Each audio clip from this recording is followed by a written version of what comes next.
Bueno, pues ya hasta de sexo pasamos a la economía y continuamos con un tema muy vasto que comenzó la semana pasada César Iglesias en su sección de Comunica y es sobre el liberalismo. Adelante, César, porque es largo ese tema. Sí, Marta, pues en efecto es un poco largo, pero es importante retomarlo. Muy buenas noches a todos y bueno, voy a retomar un poco la acción de la vez pasada. El liberalismo económico que se vivió en el siglo XX, digamos que no regresó en ningún momento a la teoría valor-trabajo, que justo esa teoría que iniciaron los economistas clásicos, como ya lo vimos, eh, desde ahí se podía denunciar, ver que la explotación puede existir en las relaciones capitalistas.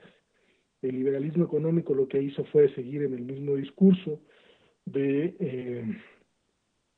eh, la teoría del valor consumo, desplazándolo, pero finalmente Keynes, digamos, le da un vuelco, un giro, lo coloca en el terreno en donde el trabajo pues sí va a ser preponderante, sí va a ser necesario, porque lo que estamos viendo es que se va a necesitar crear el pleno empleo, ¿no?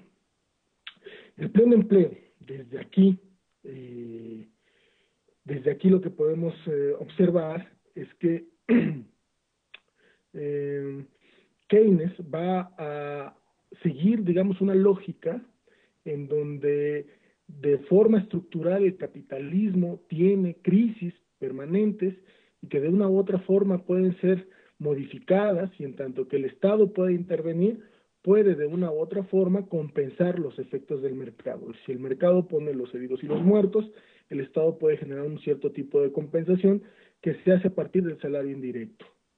Justo esto, digamos, esta situación de liberalismo económico, fue creándose a partir después de la crisis del 29 y con mayor fuerza de 1945 a 1970, con aquello que se llamó los 30 gloriosos, que este fue el periodo de recuperación, digamos, de la fase A del ciclo de contrapiés.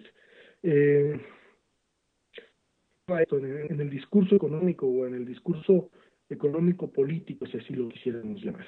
Creo que es muy importante retomarlo, porque justo lo que hace el liberalismo es respetar estas relaciones capitalistas de explotación, encubrirlas y buscar desde el Estado una y otra vez encontrar una situación en donde se desespecifica, pues ahora es la nación la que se puede hacer cargo de la economía y no son pues aquellos eh, dueños de medios de producción y aquellos que no pertenecen a esta situación los que están en disputa. El liberalismo económico en muchos de los sentidos se vuelve un discurso aparentemente progresista que genera una situación de compensación y desde ahí este discurso ha sido muy grave, ha sido de una gravedad extrema, porque se ha retomado una y otra vez para ocultar los efectos que generan las crisis estructurales dentro del sistema capitalista. No solo eso, sino evidentemente al no tener, digamos, la teoría del valor como pieza clave, pieza fundamental, el liberalismo ha generado una especie de engaño mitológico, como si volviendo a él podríamos generar a una nueva especie de impulso económico, social, que nos permitiría abrir un respiro dentro de la crisis actual que estamos llevando a cabo. Y bueno, desde aquí entonces puedo redondear la idea de que vivimos en un capitalismo cínico, no en un neoliberalismo, no en un nuevo liberalismo, porque no hay ninguna compensación en estos momentos. Ahora, ¿qué significa que los economistas o que los politólogos o que la discusión que está en el aire empiece a resurgir, que se me hace muy interesante, que los liberales se conviertan pues en una voz crítica, una voz autorizada que permita decir de qué manera actuar y de qué manera no, cuando evidentemente el desastre de 1970 fue ocasionado por sus propias políticas? Lo que tenemos es que el liberalismo tuvo un gran fallo, tuvo un gran límite en 1970, en la crisis de 1970, y no pudo sacar adelante esa situación. Ahora, los estados nacionales fueron creados por la necesidad que tenía Estados Unidos a partir de 1945 de establecer que los estados generaran paraestatales para poder guiar el curso de la acumulación capitalista en la medida en que no tenía el quantum de valor para poder controlar todo el orden. Lo hizo, lo empezó a querer controlar justo a partir de la caída del muro de Berlín y el deshilachamiento de la Unión Soviética. Pero de todo el siglo XX no tuvo la oportunidad, digamos, no tuvo quantum de capital para rehacerlo. Entonces, los estados nacionales, tal cual como se defendían desde el liberalismo, fueron una necesidad misma que el capitalismo estructuró para poder darse aire. Y en ese sentido lo que vemos es que no podríamos volver a un nacionalismo, aun cuando pareciera ser que desde ahí se podría generar una perspectiva diferente. No al mismo nacionalismo que buscaron de una u otra forma generar monopolios defensivos del Estado. Deberíamos respetar eso, más no esa debería ser la salida. Ok, buenas noches, César. Buenas noches. Ya le ando poniendo tu nombre a todo el mundo. ¿Por qué? Perdón. Muy interesante lo que comentas porque hablas de algo muy importante. El capitalismo genera ajustes.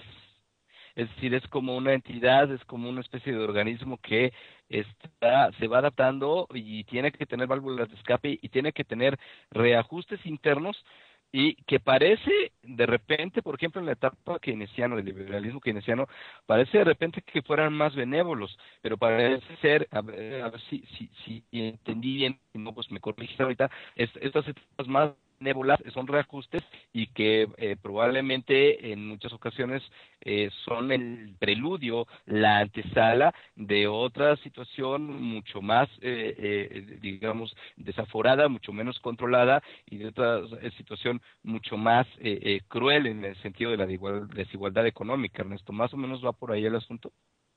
Digo, bueno, lo que quiero decir un poco es que digamos que el liberalismo no puede ser una opción política de un regreso simplemente a una situación de compensación del mercado, cuando evidentemente, como mencionas, el mercado está generando una crisis tan aguda, una crisis epocal, una crisis que engloba una serie de vectores que hacen de esta una crisis de mucho mayor gravedad histórica, y que evidentemente el liberalismo funcionó como un eje rector para que la economía capitalista pudiera subsistir en el siglo XX. Los estados nacionales, las soberanías de los estados nacionales surgieron y se mantuvieron a partir de la necesidad histórica que tuvo a partir de 1945 el capitalismo norteamericano, porque el capitalismo norteamericano no tenía el quantum de valor, el quantum de capitales para poder dominar la economía mundial. Lo hizo después y justo lo hizo desestructurando a los estados nacionales, y esto es lo que hemos empezado a vivir nosotros con el llamado neoliberalismo.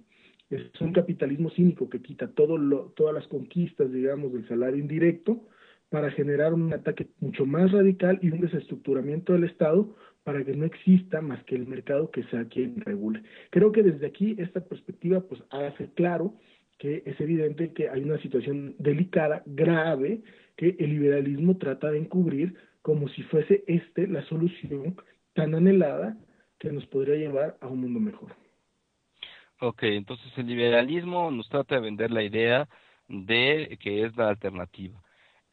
Por ahí había un concepto que se llama el Estado Nacional de Competencia de un economista, filósofo alemán que se llama Joachim Hirsch, y que va en contra precisamente de todas estas.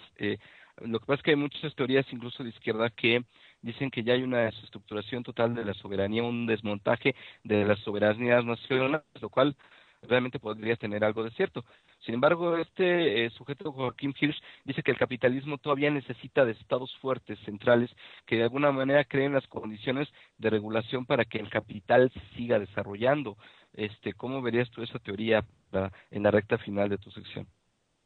Bueno, yo un poco retomaría la idea de Wallenstein acerca de que justo a partir de 1970 hay una desestructuración radical de los estados nacionales, porque evidentemente el capitalismo necesita entrar, en primer lugar, a controlar de manera mucho más radical porque los estados nacionales generaban fronteras, y estas fronteras para la flexibilización laboral y para la deslocalización de la producción son, digamos, un mal camino. Si lo que tenemos ahora es que se puede generar una economía global, una economía mundial que pueda generar ciclos de producción en diferentes estados, sin la necesidad de que los estados nacionales garanticen, digamos,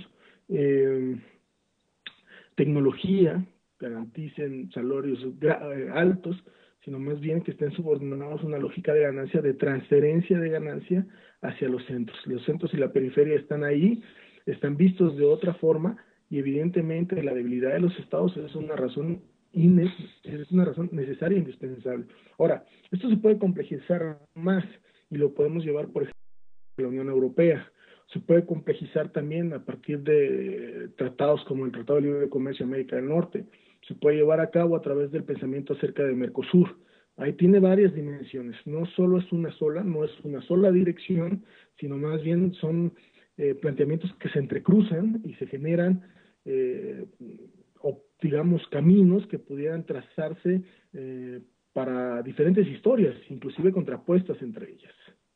Okay, entonces digamos que podríamos aterrizar esto después también en otra sección tuya, ¿no, César?